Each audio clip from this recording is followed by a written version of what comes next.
Welcome to the Cancer Answers Summit. I'm Jean Swan, and we're presenting integrative, alternative, and holistic approaches to cancer. In this case, we're going to be talking about alternative and natural therapies with Bob Wright, who is the founder and director of the American Anti-Cancer Institute. And we're going to learn about the services that this group provides, wellness centers that they're planning to develop, and some points on how you can heal from cancer and stay healthy as well with Bob Wright. Bob, welcome. Thanks so much for joining us. Thank you, Jean.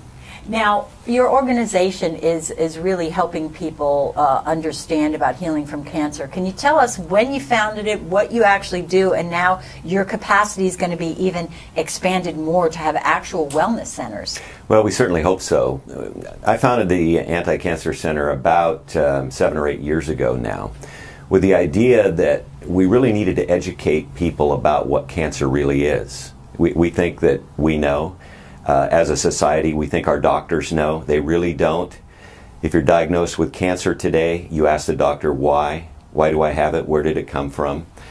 He or she will probably give you a 1 or 2 minute dissertation on genomes and genes and how they play into this, and then ultimately throw their arms up in the air and say, we really don't know. I don't want to talk to that person, and I don't want them taking care of me if they don't know where it comes from, because they won't know how to treat it. And they simply don't. They don't have the tools. So we founded this initially as an education process. I've done tons and tons of research. I came from a field of research, a field of health. I was a marathon runner. I wanted to find out how I could run further and faster and do it legally. And hence I went to supplements, I went to foods, health, studied all of these fields, all the ologies you might say. And then my mother died of cancer, and she went within 2 weeks of diagnosis. I mean, it was really fast. My dad died after that of cancer. It took him 16 years to die. 1 kidney removed, cancer moving to the other kidney, dialysis, 24 drugs daily. He was CT'd and PET scanned to death. We know what those do to us. And so that's what really drove me to cancer and to find out what cancer was all about. And the truth is, and the fact of the matter is, that most people don't know. When they get it, they just want to find out how to get rid of it. They want the pill, actually. We're Americans. We want it our way. We want the pill. Mm-hmm. But it simply doesn't work that way. And we've been told that a cancer patient is worth about $1.2 million to allopathic medicine now before they pass. And sadly, during that period of time, there's no quality of life for most of them.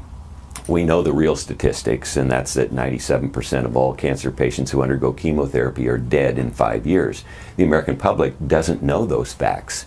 I interviewed the people that did that study, so I know that it's true.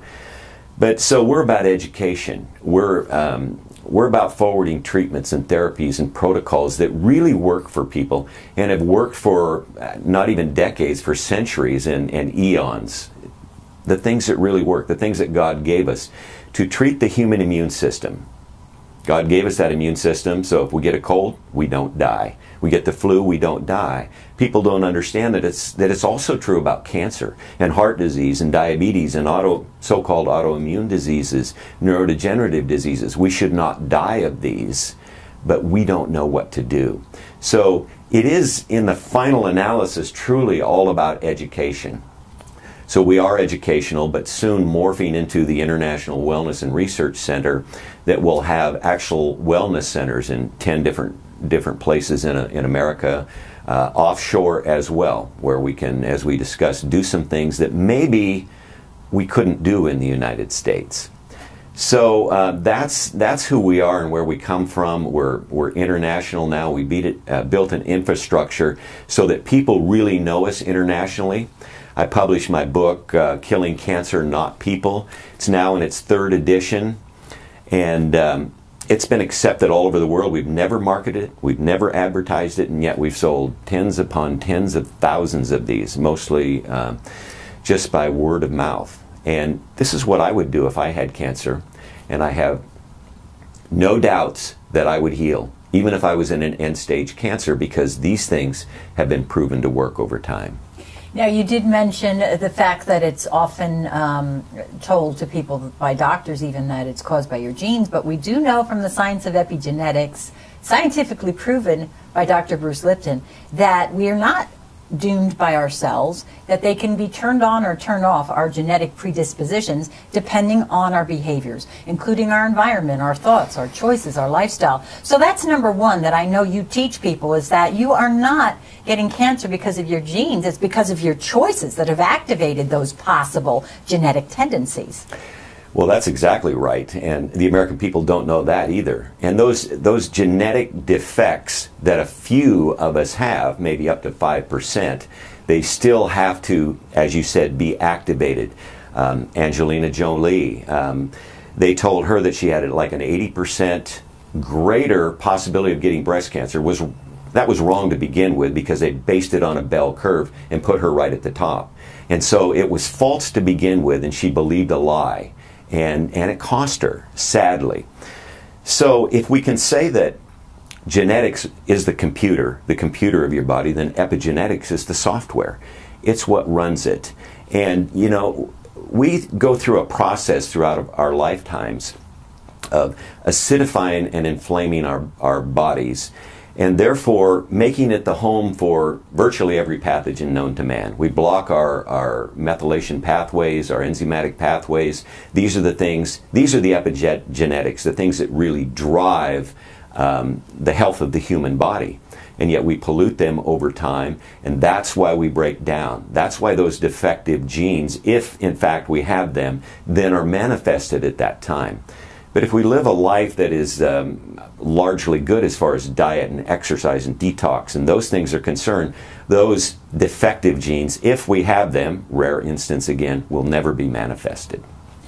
Yes, so that is the good news for people, because that means they have control over it, rather than the predominant feeling of people when they are diagnosed is fear, and it's a death sentence, and I have no choice, and I've been a victim, and this is in my genes. And that's still, I even find it hard to believe that that is still what most people believe. It absolutely is. You know, I was raised, yeah, I'm getting kind of old now, but I was raised in the 50s and the 60s, and we were always taught, you know, when you get sick, you go to the doctor, right? The doctor knows, and you do what the doctor says without question. Well, we did that. When we got the measles, though, we all got together in one house, and we got over the measles. Then we had a defense to it, the chicken pox, all of those things. It's not the panic you see today with measles. And we all got well, and we all strengthened our immune systems through that. But we believe in doctors. You know, doctors go to school for how many years? After, you know, college, internship, you know, an additional 8 years or whatever it is, they go heavily in debt. And so we think, boy, these guys are serious. And gals who become doctors.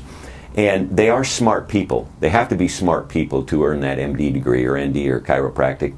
I happen to think some of chiropractors are the best doctors that are alive today, because they get it as far as the human body is concerned. But we believe in our doctors. And that belief, in my opinion, in many cases, especially when it comes to chronic disease, is misplaced. They have a toolbox, as we know, with only a few tools in it. And those tools are not adequate to bring to healing the immune system. They treat symptoms, and we know that. That's why we have drugs. We treat symptoms.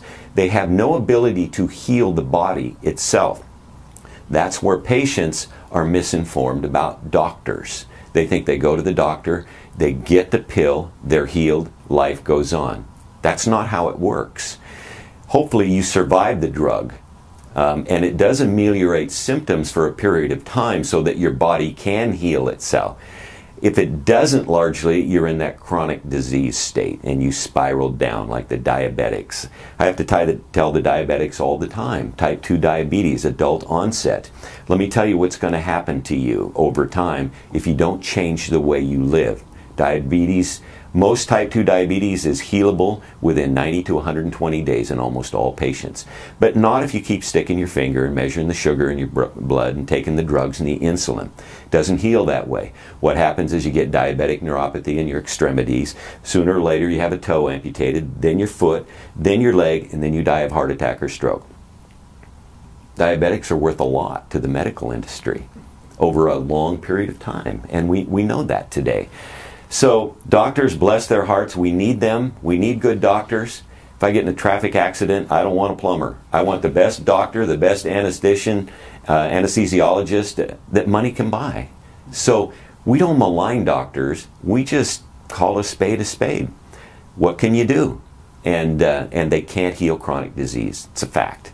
And I know that what your organization does and your philosophy is that we all need to come together and not be promoting one therapy as opposed to another, or pitting one against the other, because that isn't working either. I mean, when we come together, I think that's a belief of the future of medicine. Let's all work together instead of saying this one's better than that one, because we're all individuals. We all need different options and treatments.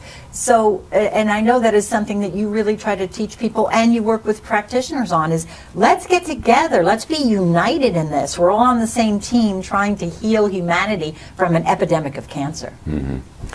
Well, I've probably heard of at least 400 things that someone has said has healed their cancer. It goes all the way from scorpion venom to about every other plant species and thing that you can think of. Now, I'm not saying they're wrong. How could I? If that's what they changed in their life and now they're well. So we know of a lot of things that work, but our stand is what works for everyone. What you use may not work for me. And so that doesn't work for us as a whole, although it might have worked for one or two or three people. So we try and forward the things that work for everyone. Mm-hmm. But to that end, we know that there are doctors and researchers and other people out there who are forwarding in this natural field of medicine. Some call it alternative. I don't know when it ever became alternative to use the things that God gave us to heal our cancer or anything else. What's alternative is to put poison and radiation in your body. But to that end, the natural health field, we really do need to come together. And we can't sit in the little corner of our room and say, it's only me, it's only my stuff that works, and that other stuff doesn't work. That's simply not true. When you're treating cancer, it's a combination of things, which we'll probably talk about in a minute, that really bring the human organism to wellness and to healing, and healing that immune system that we talked about.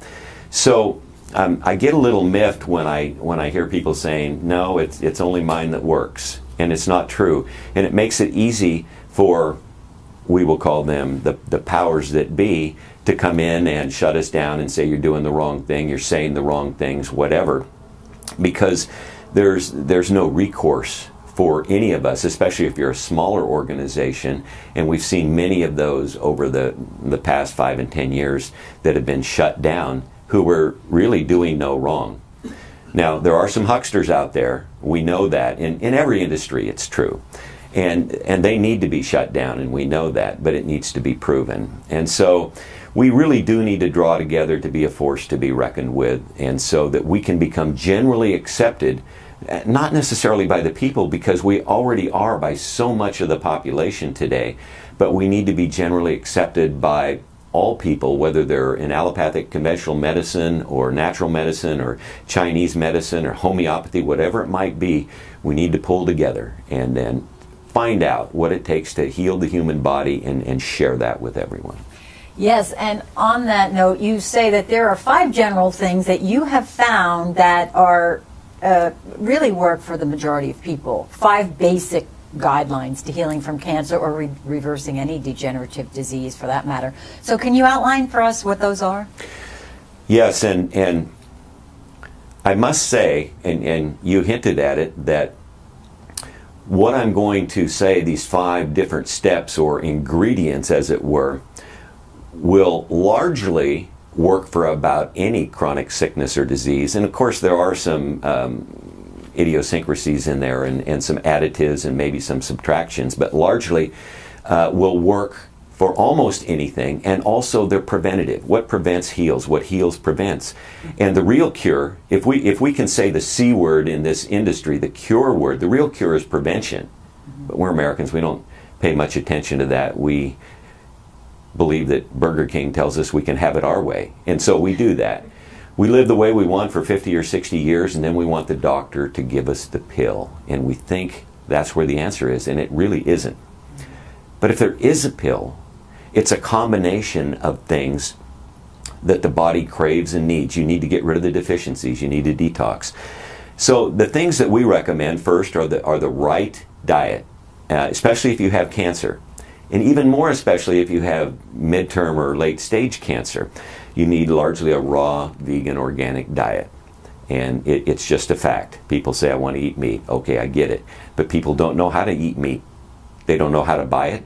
They don't know where it comes from. They don't know what's in it. They don't know how to prepare it. And they don't know how to eat it. They don't know how to layer it. They don't take pancreatic enzymes. So people say, that's why I don't recommend meat.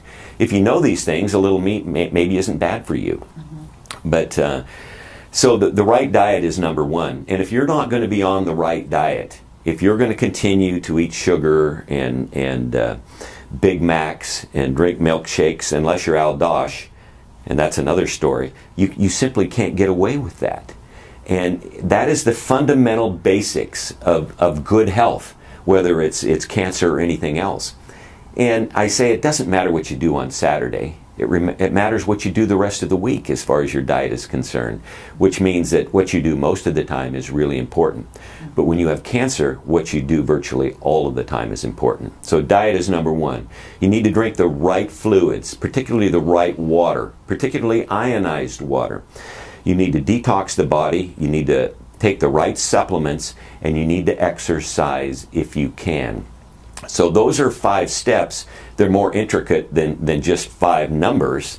When we talk about water, I talk about Kangen water made by the Enagic SD501s. We've never seen anything like it. And we have studied it for years and years now. I have a listing from people who have healed their own cancers using, healed their own immune systems. We have to be specific here. And their testimonials are legion now by using ionized water. And many will say, but Bob, it's only water. Well, no, it's not. Do the research, read the science. Everything that we recommend is steeped in science, and I can show you the research. Can't do that for chemo. Well, chemo is steeped in science. It came from mustard gas in World War I and World War II, and it was designed to kill people. That's the science it's steeped in. But I can give you the research and the science for ionized water. Dr. Jerry Tennant wrote a couple books on healing is voltage. That's what ionized water is. It has a negative charge on it. And you need that negative charge to heal your body. Without it, your cells do not, your body's electric. They don't have the energy to heal the body and use the other resources, whether it's the food, the hydration, supplementation, whatever, to bring that together in the cell to heal the body. So ionized water is steeped in science, and people miss it. That's why I say that our 5 steps are too easy for people, too simple. And they say, well, okay, I know I need to drink water, but where's the pill, Bob? We're so just steeped in wanting the pill that people miss the simple things. And it is the simple things that will heal cancer. The right food, the right detox, the right water, the right supplementation, and exercise. You got to exercise somehow. You don't drain your lymph. If you don't drain your lymph, you're toxic, and you'll always be toxic. And I go into that deeply in the book, all of these things in the book. We recommend PIOH, P-I-O-H, which is an acronym in Chapter 9 for Precision Intestinal Oxidative Hydrotoning, the greatest detox program in the world because it goes to the cellular level. It purges the liver deeply, the gallbladder, all of your organs while flooding the body with ozone, producing with the right perfected water polyatomic oxygen. We've never seen anything like it. It's amazing. We know people who've just used that for their cancers or for their Hep C or for their chronic Lyme disease. They've just used that. And of course, you know, we've heard people who have just used diet. Many of them, thousands, tens of thousands. Many people have just used the Kangen water. Many people have just used a specific supplementation. We recommend only pure supplementation in largely powder form because it has to be not only synergistic but bioavailable to the body, especially if you're a cancer patient. You know, you can't be eating steaks and eating complex things that aren't going to really work or be absorbed in your body. And so it's very important. We recommend the Relive products. We have almost equally as many testimonials from that on people that only changed that in their life, and they're well today. Again, not that it cures cancer. There's no one individual thing that cures cancer. That's another thing why our industry gets in trouble. Take this, it will cure your cancer. Well, I say, no, it won't. You need a combination of things, but you need to concentrate on the immune system and bringing the body back to homeostasis, using those epigenetic pathways, and doing the things that the body craves. Detoxification, it craves. Go into a crowd of 100 people. Ask them, how many of you have detoxed in the last year? If you get one hand, it's a miracle. And they probably went to a health food store and bought a box, you know, that helps them detox. And I'm not saying that's bad for you, but it doesn't complete the job. I've had 36 PIO sessions to date, and I think I'm healthy. And you'd be surprised what happens to your liver.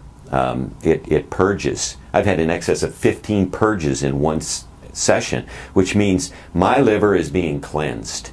My body is being cleansed. I'm flooding my body with oxygen in each one of these sessions. Is that good for you? I think so.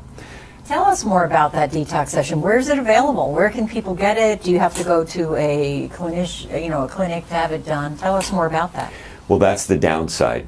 It took the gentleman that developed this over 30 years to piece it all together and perfect it. He's located, he works with us. He's located in Seattle, Washington. He's just right next to the airport. People fly in from all over the country to spend a week or two with this guy because he's the consummate professional. He gets results. And it, you know, people ask me, how many of these does it take? How much does it cost? You know, they want to know all the specifics. And I can't tell you that. You need to talk to him, and he will tell you based upon your situation.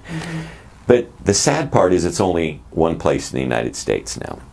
We're trying to change that. As we move forward, we're going to start training more PIO-techs, you might say, so that they can do this, so we can spread it all over the United States. So I get calls and emails almost daily now. Where can I get PIO? Close to Raleigh, North Carolina. Or I say, well, you got to fly to Seattle. It's a hardship for many, but I'll tell you, it is worth it. And people that go through it, I hear the testimonials all the time. It's just incredible. Their lives change. Of course, their lives change when they do the other things as well. But it's that combination that makes the real change to cancer or anything else in the human body. These simple things, these simple dietary things, and all the other things that we mentioned.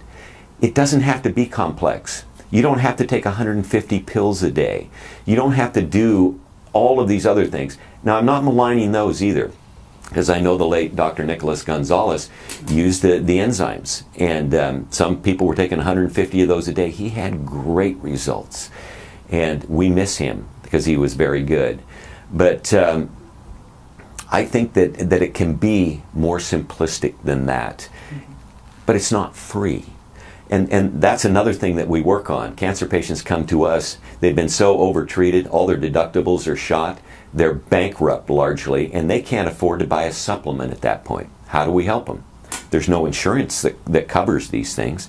It doesn't cover a whole body vibration machine, which is probably the best exercise a cancer patient can ever do. They just need to stand on the machine. It drains all of their lymph. It strengthens their bones and their muscles. It gets the blood flowing, the oxygenation of the blood in all the cells. It's just fabulous. These simple things again. But they cost money, and not nearly as much as Provenge, the prostate drug. Extends your life for 3 months. Cost $100,000. Wow. Gee.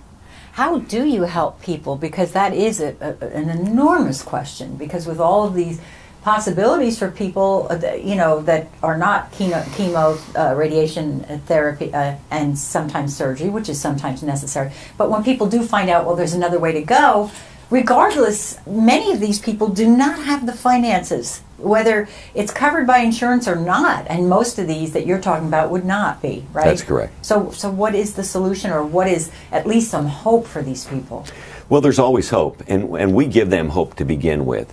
We don't tell them, do chemo or die. And believe it or not, many doctors tell their patients that. And I know that because the patients looked me in the eye and said, the doctor said if I didn't do chemo and I didn't start on Monday, that I would be dead in 2 weeks or a month or whatever. And I look them in the eye and I said, no, a doctor wouldn't say that. And they say, that's exactly what he said. And so we give people the other end of that spectrum. We give them hope. You come in and tell us you're stage 2 or stage 3. We know you're already more than that. That's another mistake being made in this industry. People think they're in good shape because they're only told they're stage 2 or 3, that they're not metastatic in stage 4. Most of them already are. But it's not easy to detect the metastases. And so we give them hope and we say, you're upright and mobile. We can help. And so we go about the language that gives them real hope. We ask them, get an advocate, get someone to walk alongside you that can help you in this.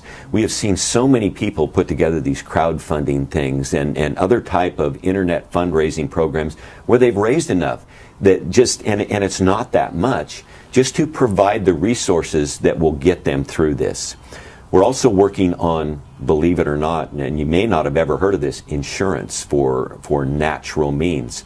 No one's doing that today, I can tell you, because it's too big of a hurdle. But we're working with a group now to try and make that come to pass. Will we ever do it? I hope so. Could it be next month or next year? Maybe, maybe not. Because it's a very large hurdle to jump. But we're working on it. We're working on ways to provide scholarships to patients if they can prove that they cannot pay. You can't, unfortunately, take everybody's word for it, but if they can prove they can't pay, we are working on methods to raise those funds so people can be scholarship through this. Now, don't have everybody call me right away and say I need a scholarship, because we're not quite there yet, but we're working on it because we understand that need. We understand the hurdles involved with non-allopathic medicine. We know what we're up against, and that's the first thing that we all need to recognize. But since we have identified these things, which goes beyond what we've talked to even finding the ways to protect ourselves and our businesses, sadly, from our own government, but we have identified these things, and we are giving them priority and trying to find out how we can help ourselves move forward, but help these patients get the hope they need, but also get the therapies and protocols and the information that they need. And that is something that is not being done, and it's an enormous question, because on top of their physical, emotional, and other issues that led to cancer or other disease, they've got the financial burden, and it's just sometimes insurmountable, or just puts the whole family into a terrible situation that's more of a burden on top of the illness, which puts more stress on them. So that's incredible that you're doing something and looking into this and trying to help people, because we receive a lot of questions about this from people, and it's good to know that there's a resource for them to go to. Are you hopeful from the time you started to now that we're going in the right direction, that more people are being informed, that more, I mean, we're in a cancer epidemic, but in your view, working with the practitioners and the people directly, are we moving in the right direction? Is there hope? What do you see in a few years down the road? Well, I think we're definitely moving in the right direction.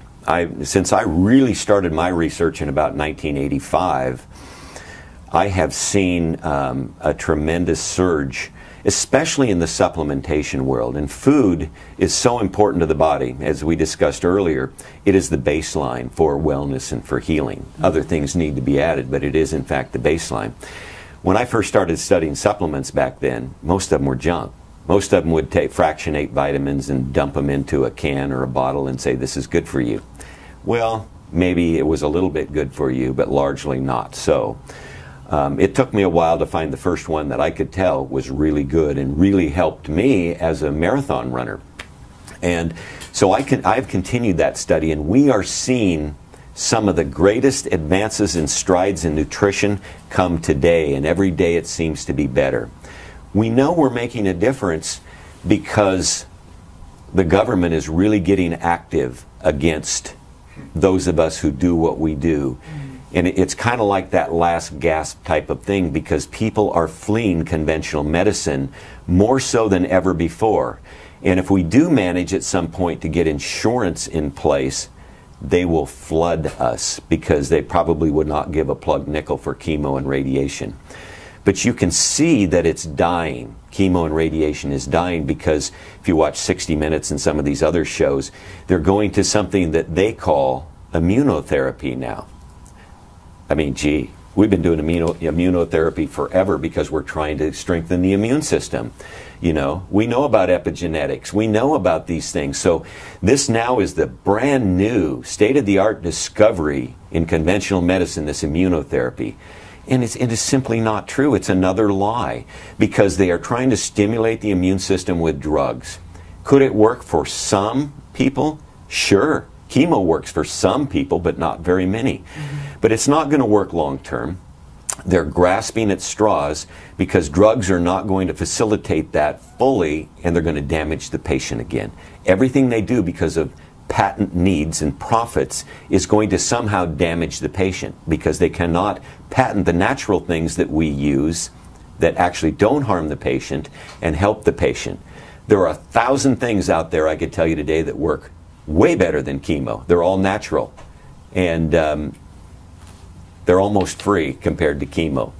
And so chemo and radiation is dying as well it should. It should have died a long time ago. And those people will rush to us if they have an opportunity. And not just to us who we are, but to this convention of natural medicine that really, in fact, does work and has worked for centuries. So people are just seeing that, you know, generation after generation, this is not working, you know, the treatments that have been available. So even those who, as you mentioned earlier, you know, we were all programmed in our consciousness to go to the doctor, get a pill, get fixed. He knows what he's talking about. Almost like a blind, definitely a blind trust. And now people are realizing, wait a minute, I don't think it's working. I'm seeing people die all around me, and I don't think these are the right answers. So finally they're taking it upon themselves to educate themselves, to find an organization like yours, to open their minds and say, there has to be a better way. Absolutely. And I use this analogy a lot, that a guy walks up to me and he says, my dad died of a heart attack at 42. My grandpa died of a heart attack at 40. My great-grandfather died at 38, so I'm going to die of a heart attack probably by the time I'm 40. You know, we hear this. I've got the gene, you know, I'm going to die. But you look at him, he weighs 350 pounds. He eats potatoes and gravy and meat and gorges himself. And he's probably right. He's probably a prophet at that point. But that goes back to, you know, doing the right things that we need to do to control those epigenetics in the body, even if you are genetically, you know, predisposed to that. But people like this gentleman, we're educating them, and they're starting to see that there is hope beyond that. So I think you're spot on with that. We do have that hope that people are changing and turning, yes. And we thank you for joining us so that many people around the world can learn about your organization, what you're doing to help people, learn about more options. The book, again, is Killing Cancer, Not People, written by Robert Wright, who is the head of the American Anti-Cancer Institute, which is expanding and growing and providing more services for you every day. And Bob, where can people find you on the internet and contact you for more of your incredible information? Well, they can go to the website, just www.americanaci, stands for Anti-Cancer Institute, americanaci.org. My email is info@americanaci.org. That will come directly to me if you have questions. And also, you can get the book. It looks like this. You can get this book right on our website. It's a fundraiser. I wrote the book, but I gave it to the AACI so we could use it as a fundraiser. So all of the net proceeds go to our organization to help us to do the things that we do and to move forward. Thank you so much, Bob. Thank you all for joining us. Share this information with your family and friends because so much of it is life-changing and life-saving. And as we mentioned earlier, it's preventative as well. So hopefully the majority of people watching are in a great state of health, but could even improve on that so that they never end up becoming a statistic in this cancer epidemic that we now have, but we're reversing by the power of this knowledge and information and numbers and sharing that we're all doing with this information. So thanks for joining us, and we will see you next time on the Cancer Answers Summit.